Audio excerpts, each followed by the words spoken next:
On va dire que c'est bon. Mouchoir à la main, mouchoir dans le nez, rien à foutre, je en remets.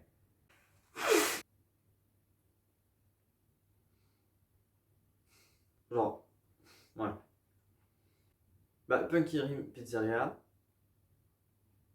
c'est genre, ouais, oui. Un vrai projet, donc, projet d'album. L'idée, c'est de regrouper un ensemble, genre, bah, du coup, de 9 vidéos et de 9 musiques, qui, du coup, s'associent, vont ensemble, blablabla. Punky Dream, c'est un peu, ouais, c'est pas moi en tant que personnage, parce que moi, c'est Pélistère. Mais ça veut pas dire que Punky Dream, c'est pas moi non plus. En soi, Punky Dream, c'est l'image du clown. En même temps, c'est pas que le clown, tout ce qui va être en lien avec. C'est un peu comme un nom de famille. Un peu pour compléter, genre en mode prénom, nom, machin, mais en même temps pas vraiment parce que c'est pas non plus, genre c'est pas le nom entier que je me donne. Donc on s'en fout un peu, mais c'est stylé, ça sonne bien. Puis c'est logique parce que Dream, le rêve, punk, en mode ça paraît logique. Mais du coup, Punky Dream Pizzeria, c'est un peu le premier volet dans un ensemble dans lequel je me lance d'une certaine manière. Donc ça c'est un peu le premier volet, c'est un peu le premier chapitre, épisode, machin, ce qu'on veut, mais l'idée, en fait, la pizzeria, c'est un peu. Elle n'existe pas vraiment. Oui, je me doute bien que ça n'existe pas, c'est moi qui l'ai inventé, blablabla. En gros, dans l'univers que je construis à peu près, en soi, le truc, c'est vraiment d'imaginaire collectif, c'est une safe place, Punky Dream Pizzeria. C'est un peu, en fait, un voyage dans la psyché, c'est genre. En passant par tout ce qui est la consommation, la surconsommation, une sorte de critique de la société actuelle, plus avec du coup un regard un peu étrange, avec du coup ma vie qui déjà rapport avec vachement cet univers queer, ce regard un peu différent des autres, de la norme. En plus, c'est vraiment dans l'idée d'exprimer une pensée assez étrange, d'explorer le rêve. Mais c'est ouais, c'est ça, c'est créer un peu ce qui se passe dans ma tête, parce que c'est à la fois ce qui se passe dans la mienne et peut-être dans celle de quelqu'un d'autre. Ça, j'en sais rien. C'est aussi pour ça que dans chacune des vidéos existantes, bah en fait, c'est moi le personnage principal. Je suis acteur de ma propre pensée.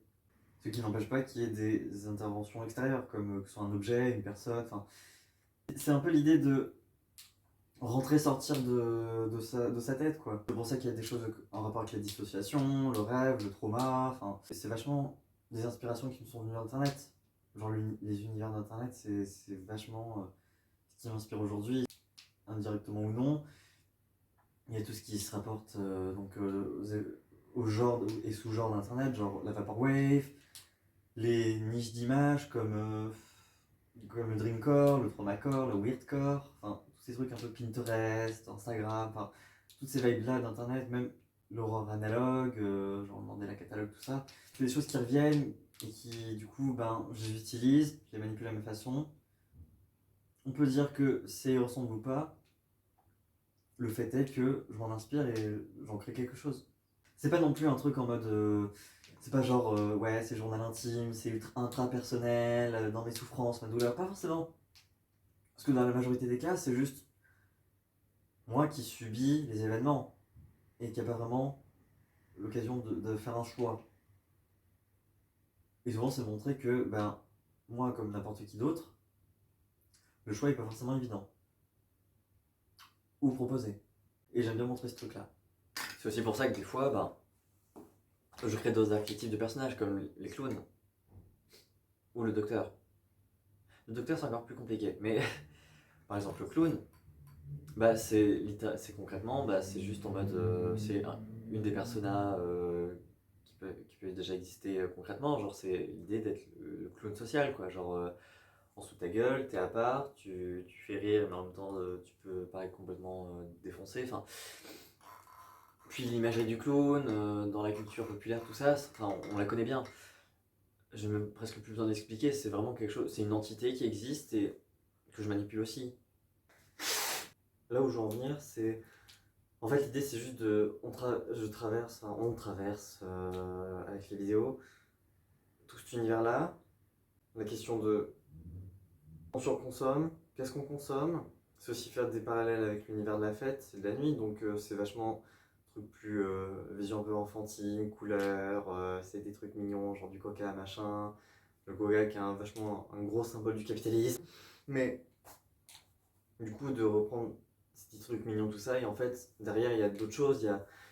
J'aborde les thèmes de la dépendance, l'addiction, dédoublement de personnalité en quelque sorte. Enfin, c'est de partir sur tous ces thèmes un peu comme ça, un peu sérieux et tout, mais genre, j'essaie pas d'être moralisateur, genre.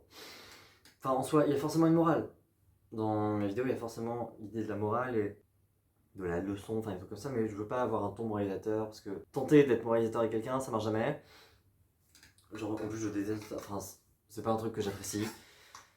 Puis, bon, non, je préfère un truc plus subtil, avec tous ces ambiances colorées, ces machins, ces trucs, c'est mignon. Enfin, voilà, c'est genre, c'est vachement métaphorique, c'est genre, ok, ben, on est dans ce monde de couleurs, un peu enfantin, puéril, ce que vous voulez, mais on traite des sujets sérieux, on les dénonce en quelque sorte, parce que c'est quand même en soi important d'en parler, mais l'idée c'est pas de faire en mode non, écrit noir sur blanc, ça c'est pas bien, ça il faut faire comme ci, il faut aider telle personne, machin. Non, c'est hyper chiant, c'est pas ouf, c'est pas drôle, et franchement je vois même plus l'intérêt de faire des choses comme ça. Mais voilà, genre, et puis dans toutes ces choses un peu sombres, machin, j'ai quand même tenté de montrer, genre, déjà qu'on est dans cet espace vert, cette boîte, ce fond vert constant, en fait, c'est un peu l'idée d'être. On est dans la tête, quoi. C'est genre, voilà. On est coincé dans cet espace vert, inconnu, on sait pas où on est. On dirait pas comme ça, mais le vert, c'est pas ma couleur préférée. Mais l'idée, c'est. Mais du coup, cette boîte verte, concrètement, ben, c'est l'intérieur de ma tête, c'est l'imagination, c'est le reste, c'est la psyché de la personne. À des moments, sur certaines vidéos, je m'autorise des portes de sortie. Par exemple, je pense le Honey Butterfly, DATP, Mascotte en quelque sorte, Alien. Celle-ci, c'est un peu des portes de sortie parce que.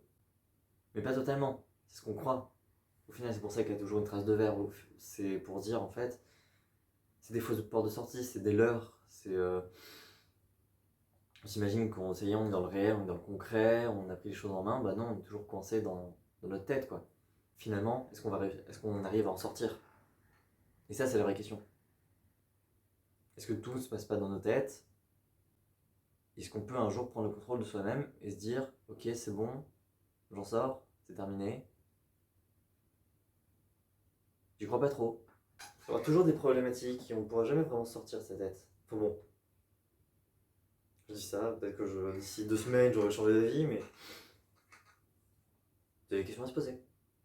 Puis bon, cette boîte verte, la pizzeria, tout ça, elle sera fermée momentanément et on passera à autre chose, potentiellement sur la télé.